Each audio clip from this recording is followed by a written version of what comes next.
मुद्देबाज देश की बात ऑन पब्लिक डिमांड की ओर से फिर से आप तमाम भारतवासियों को प्रणय का प्रणाम। और आपको बताना चाहूंगा कि हम लोगों की जो हर सुबह होती है ना, एक मंत्र के साथ होती है और जिसका उच्चारण हम हर सुबह करते हैं।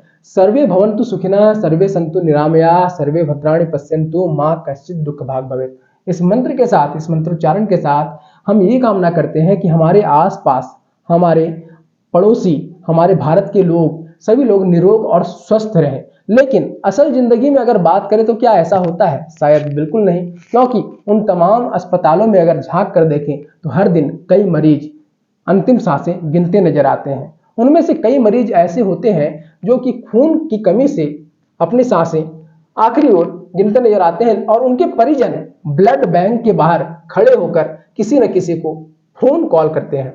और वो कौन लोग होते हैं? शायद समाज सेवी, जो हमारे समाज में रहकर समाज के लोगों का हित की रक्षा करने को लेकर प्रयत्नशील रहते हैं। उनमें से एक समाज सेवी आज हमारे बीच पधारी हैं, जो कि झारखंड की राजधानी रांची की निवासी राधा सिंह है। तो आइए इनसे जानते हैं और बात करते हैं इनके काम के बारे में और रक्तदान के बारे में। बहुत बहुत स्वागत है राधा जी आपका मुद्देबाज देश की बातों पब्लिक डिमांड की इस खास पेशकश में। आपसे हम जानना चाहेंगे कि रक्तदान के क्षेत्र में आपने कदम कैसे रखा? जी बिल्कुल। जोहार, नमस्कार, राधे राधे आप सभी दर्शकों को। मैं राधा सिंह रांची जिले से हूँ, चुटिया की निवासी हूँ। रक्तदान के क्षेत्र में विगत कई सालों से कार्य कर रही हूँ, मैं और हमारी कनेक्टिंग होप टीम्स। रक्त के बारे में आप सभी को कुछ बताना चाहूँगी। रक्त हमारे शरीर के सबसे आवश्यक तरल पदार्थों में से एक है, जो हमारे शरीर के सुचारू संचालन में मदद करता है। यदि शरीर अत्यधिक मात्रा में रक्त खो देता है तो लोग घातक बीमारियां पाते हैं या मर भी जाते हैं। इस प्रकार हम देखते हैं कि रक्तदान सचमुच कितना जीवनदायी है, जो लोगों की मदद करता है। इंडिया में हर साल थैलेसीमिया के 10,000 बच्चे जन्म लेते हैं, जिसमें 99% बच्चे खून की कमी से मर जाते हैं। इंडिया की 60% पॉपुलेशन ब्लड डोनेट कर सकती है, जिसमें से सिर्फ 5% पॉपुलेशन ही ब्लड डोनेट करती है। हर 3 सेकेंड में किसी ना किसी को ब्लड की ज़रूरत होती है, मतलब हर 3 सेकेंड में किसी ना किसी को आपकी ज़रूरत होती है। एक बार ब्लड डोनेट करने के बाद आप 3 महीने के बाद उतने ही फिट हो जाते हैं। ब्लड डोनेट करने से किसी प्रकार की कमज़ोरी नहीं होती है। तो आज ही बने आप भी किसी के सुपर हीरो। अगर ब्लड बनता या बिकता तो हम आपसे नहीं मांगते। अक्सर देखा जाता है जब पहली बार कोई ब्लड डोनेट नहीं किए होते हैं जी तो उनके जहन में ना एक डर सा लगा रहता है, नहीं मैं ब्लड डोनेट करूंगा तो मेरे शरीर में नीडल चुभेगा, उससे ये होगा, उससे वो होगा, बहुत तरह की बातें, बहुत तरह की चर्चाएं होती हैं। तो इस संबंध में वैसे रक्तदाताओं को जो कि रक्तदान अभी तक किए ही नहीं है लेकिन करना चाहते हैं, उनके लिए आप क्या कहेंगे? जी, रक्तदान करने से किसी भी तरह की कमज़ोरी नहीं होती, ना किसी तरह की परेशानी होती। जो लोग रक्तदान के क्षेत्र में आगे नहीं आते हैं और रक्तदान नहीं करते हैं, उन्हें मैं एक मैसेज देना चाहूँगी कि मैं खुद भी रक्तदान करती हूँ और मैं लोगों को मोटिवेट करती हूँ रक्तदान के क्षेत्र में आने के लिए। तो आप भी आगे आएँ, किसी तरह की प्रॉब्लम नहीं होती, ना किसी तरह की समस्या होती है शारीरिक, ठीक है? तो आप भी आगे आएँ और रक्तदान कीजिए। राधा, मैंने जहाँ तक देखा है करीब 24 घंटे आप फ़ोन पे बिजी रहती हैं या एंगेज रहती हैं सिर्फ इसलिए ताकि आप 2 लोगों की ज़िंदगी को बचा सकें। आपको कभी कोई ऐसा नहीं लगता है कि मैं इरिटेट हो रही हूँ यार, क्यों कर रही हूँ, किसके लिए कर रही हूँ, ऐसा कुछ लगता नहीं कभी? जी, ऐसा तो मेरे मन में बिल्कुल भी ऐसा ख़्याल नहीं आया। और जिस दिन अगर ऐसा ख़्याल आता तो मैं सामाजिक कार्य जो मैं कर रही हूँ रक्तदान के क्षेत्र में, मैं वो नहीं कर पाऊँगी। जो भी मैं करती हूँ निस्वार्थ भाव से करती हूँ और जो ये सेवाएँ हैं हमारी ओर से निःशुल्क रूप से दी जाती है। सप्ताह के सातों दिन 24 घंटा निःशुल्क रूप से ये सेवाएँ चलती हैं। तो हमारे मन में कभी ये सवाल नहीं आया कि ये जो मैं कर रही हूँ इससे कुछ मतलब बेनिफिट होना चाहिए या फिर मेरे मन में कोई फ़ायदा, बेनिफिट्स बोल सकते हैं। अगर बात करें अस्पतालों की, जी जहाँ से जब किसी मरीज को ब्लड की ज़रूरत होती है, रक्त की ज़रूरत होती है, तो उस समय ना एक रिक्विजिशन स्लिप वहाँ से आता है जी और उसमें ब्लड ग्रुप और नंबर ऑफ यूनिट्स लिखे रहते हैं। जी ठीक है? तो ऐसे कंडीशंस में उसमें कभी-कभी लिखा रहता है प्लेटलेट्स, जी कभी-कभी होल ब्लड। ये अलग अलग फंडा क्या है, अलग अलग ब्लड क्या है, ये हम लोग को तो थोड़ा मतलब आम जनता को, आम पब्लिक को ये समझ में थोड़ा सा बाहर है। जी। आप इसको कैसे डिफाइन करेंगे, क्या है ये? जैसे ही रिक्विजिशन स्लिप आती है, सबसे पहले हम लोग स्टडी करते हैं कि पेशेंट को ब्लड की कौन सी रिक्वायरमेंट है, कौन सी ब्लड की रिक्वायरमेंट है। ओ पॉजिटिव होल ब्लड है, पैक्ड सेल है, प्लेटलेट है, प्लाज्मा है।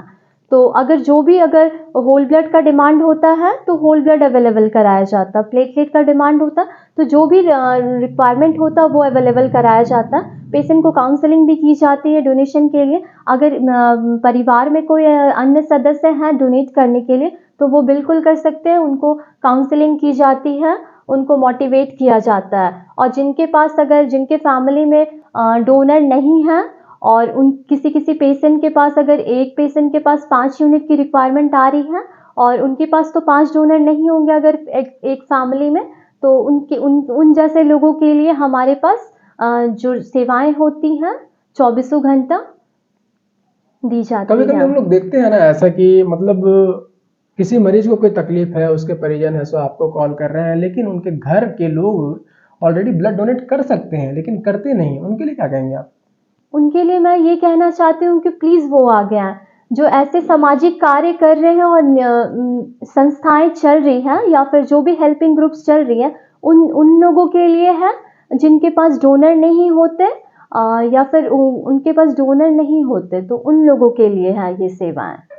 जब हम ब्लड डोनेट करने जाते हैं ना अस्पतालों में या जी। शिविर में, तो उससे पहले दो जांच होता है, 2-3 जांचें होती हैं, जी। उनमें से एक हीमोग्लोबिन टेस्ट होता है। जी। और बेसिकली अगर लड़कियों की बात करें ना, तो जितना हीमोग्लोबिन चाहिए होता है उनके शरीर जी। में उतना मिल नहीं पाता है, जिसके कारण वो रक्तदान नहीं कर पाते। तो हीमोग्लोबिन कैसे बढ़ाएंगे और कितना यूनिट होना चाहिए हीमोग्लोबिन हमारे शरीर में कि हाँ हम भी एलिजिबल हो ब्लड डोनेट करने के लिए? जी, 12.5 ग्राम होना चाहिए फीमेल्स में।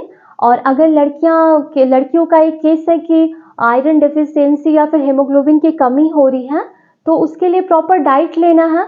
और अगर वो नॉर्मल डाइट ही लेती है, दाल चावल रोटी सब्जी ही प्रॉपर खाती है, वाटर इनटेक सही रहता है, तो खून की कमी नहीं होगी। ब्लड डोनेट करने के लिए कोई स्पेशल डाइट नहीं होता है कि आपको अगर ब्लड डोनेट करना तो आपको अलग से स्पेशल डाइट लेना होगा। अगर आप में खून की कमी है तो आप आयरन रिच डाइट ले सकते हैं, ठीक है। अक्सर हम देखते हैं ना कि जब ब्लड डोनेट करने जाते हैं तो वहाँ पे एक रिक्विजिशन स्लिप हम लोगों को मिलता है डोनर्स को बेसिकली, और उसमें बहुत सारी चीज़ें लिखी रहती हैं कि आप डायबिटिक हैं या नहीं हैं, जी। अल्कोहलिक हैं कि नहीं हैं। इसके अलावा उसमें ये भी रहता है कि आपका बीपी कहीं हाई तो नहीं है, और बीपी चेक भी होता है, जी। बाकायदा ब्लड प्रेशर वहाँ पे चेक भी होता है। तो ये सारी गतिविधियाँ खासकर अगर हम बात करेंगे तो इसमें बीपी का क्या रोल है, ब्लड डोनेशन से इसका किस तरह का कनेक्शन है? जी, मेडिकल कंडीशन एंड टर्म्स देखा जाता है। अगर बीपी हाई होती है, बीपी की प्रॉब्लम है, मेडिसिन चल रही हैं, तो वो नहीं डोनेट करेंगे। अब हम लोग खासकर एक जिक्र आपसे करना चाहेंगे, क्योंकि बिहार की बात करेंगे तो बिहार में तो खैर शराब बैन है, लेकिन जी। हमारे झारखंड में बैन नहीं जी। है ना। हम लोग आए दिन देखते हैं कि नहीं, लोग जो है सो एक तरह से हम देखेंगे कि मादक पदार्थों का सेवन तो कर लेते हैं, जी। करने के बाद में कभी कभी रोड पे लुढ़क जाते हैं, घायल हो जाते हैं, उनको कभी कभी खून की जरूरत हो जाती होती है ना, जी, बिल्कुल खून की होती है। जरूरत होती है, जी। और उनके अन्य परिजन भी उनके साथ साथ सेवन किए हुए रहते हैं। तो ऐसी परिस्थिति में आप उनको क्या सलाह देना चाहेंगी कि अगर रवैया रक्त की कमी होगी तो घर में अगर कोई देने वाला नहीं रहा और कोई नहीं रहा सुदूरवर्ती जगहों पर, तो उनकी क्या स्थिति हो सकती है, जरा अवगत कराएं। केसेस कोई भी हो, ड्रिंक किए हुए हो या फिर किसी तरह के कोई भी व्यक्ति हो, अगर हमारे पास केस आ रहा है तो सबसे पहले हम लोगों को सेवा करना है। हम लोग ये नहीं देखेंगे कि वो ड्रंकर हैं या फिर किसी तरह का नशीली चीज़ों का सेवन किए हुए। वो नशीली चीज़ों का सेवन करके खुद तो बीमार हो गए और परिवार वाले भी अगर वैसे ही हैं तो फिर भी उस केस में हम लोग को नहीं ऐसा करना है कि उस केस को छोड़ देना है। हमारे पास अगर कोई केसेस आई है वैसे भी तो उन लोगों की भी मदद करनी है। राधा, अक्सर देखा जाता है ना कि कनेक्टिंग हॉब्स या अन्य संस्थाओं की मदद से आप बहुत जगहों पर सुदूरवर्ती क्षेत्रों में भी हम लोग देखते हैं कि शिविर लगाते हैं, रक्तदान शिविर का आयोजन करते जी। हैं। तो उसमें किनका किनका सहयोग रहता है और कैसे आप उस शिविर को सफल बना पाती हैं जी। इतने व्यस्त जीवन के बावजूद? संडे हमारा जैसे वर्किंग आवर नहीं होता है तो संडे को हमारी कैंप्स होती हैं।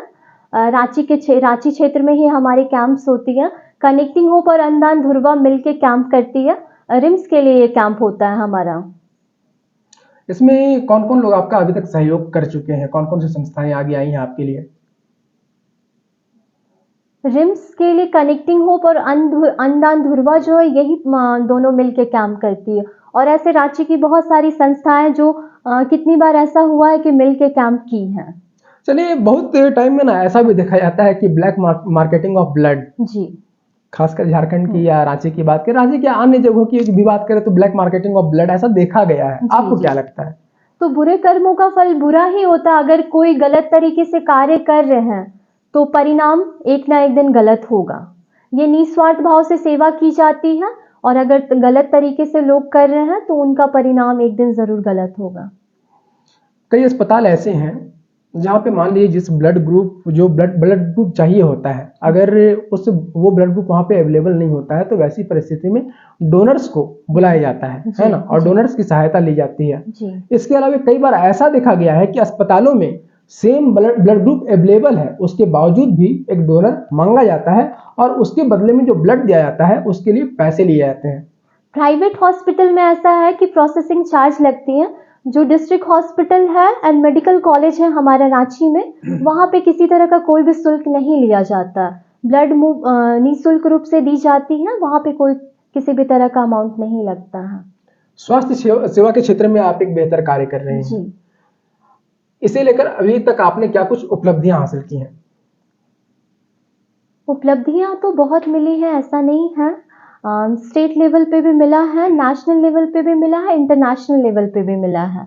तो जो भी ये उपलब्धियां या अवार्ड्स कहेंगे, उन रक्तदाताओं के वजह से ही मिल पाता है। तो ये रक्तदाताओं के लिए समर्पित है। आखिरी टाइम ना आपको एक अंतर्राष्ट्रीय सम्मान से सम्मानित किया गया, किस किस राज्य के और किस किस देश के लोग वहां पे पहुंचे थे, और इसके अलावा किन्होंने आपको सम्मानित किया, इस संबंध में आपसे जानकारी चाहूंगा, साथ ही क्या कुछ मेमोरीज रही? जी, ये जो सम्मान समारोह का आयोजन किया गया था, अलीपुरद्वार पश्चिम बंगाल में आयोजन किया गया था। इस सम्मान समारोह में भारत व अन्य राज्य के पड़ोसी देश नेपाल, भूटान और बांग्लादेश से लोग आए हुए थे।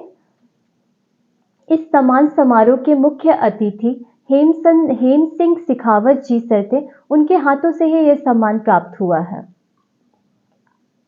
राधा, अक्सर ना बॉम्बे ब्लड ग्रुप का जिक्र होता है, ये क्या है बॉम्बे ब्लड ग्रुप? हम लोग नई तरह का ब्लड ग्रुप यहाँ पे जान रहे हैं, क्या है मामला, क्या है जी, ये पूरा? बॉम्बे ब्लड ग्रुप बहुत ही रेयर ब्लड ग्रुप होता है और लगातार झारखंड में केसेस आ रही हैं। अभी आज की डेट में भी पटना एम्स में एक पेशेंट एडमिट है। पेशेंट का नाम अलीशा है। आज ही उन्हें 4 यूनिट हमारे रांची से उन्हें ब्लड उपलब्ध कराया गया है और हमारे झारखंड में पूरे 11 डोनर्स हैं। तो केसेस बहुत आती हैं और डोनर्स कम होने के कारण इस केस को सॉल्व करने में थोड़ी कठिनाइयों का सामना भी करना पड़ता है। लेकिन आज तक कोई भी केसेस ऐसी नहीं रही है जो इनकम्प्लीट हो जाए। तो केसेस किसी भी तरह कंप्लीट हो जाती हैं। हमारे पास 11 डोनर्स है झारखंड में, और अगर डोनर अवेलेबल नहीं होते, डोनर की 3 मंथ पूरी नहीं होती है, तो हमें दूसरे स्टेट से भी हेल्प लेनी होती है। रांची के युवाओं के मुंह से सुनता हूँ तो आपके नाम का जिक्र होता है और आपका नाम है राधा कुमारी, लेकिन अक्सर आपके बारे में जब बातचीत करता हूँ ना तो लोग कहते हैं यूनिवर्सल दीदी है। भाई, क्या मामला है ये? दीदी, हमें बहुत शुरू से हर लोग मुझे दीदी ही कहते आ रहे। बोल सकते हैं एक प्यार है, रिस्पेक्ट है। एज अ सिस्टर हमें सब मानते हैं। चलिए, बहुत बहुत शुक्रिया आपका। जी, आप सभी दर्शकों का बहुत बहुत धन्यवाद। मुद्देबाज देश की बात, इस प्लेटफॉर्म को मैं तहे दिल से धन्यवाद देना चाहती हूँ कि मुझे इस प्लेटफॉर्म पे आने का मौका मिला और मैं अपने 2 शब्द रख सकी हूँ। आपने देखा, सुना और जाना किस तरह से हमारे बीच से निकली हुई एक नारी समाज को दिशा देने का काम कर रही है, साथ ही रक्तदान के जरिए लोगों को जीवन दान देने का प्रयास कर रही हैं। ऐसे ही युवा तरुणाइयों को और अन्य समाज सेवियों के साथ साथ जो समाज में अच्छा काम कर रहे हैं वैसे लोगों को मुद्देबाज देश की बात ऑन पब्लिक डिमांड सामने लेकर आता रहेगा। इसी के साथ धन्यवाद, शुक्रिया आपका।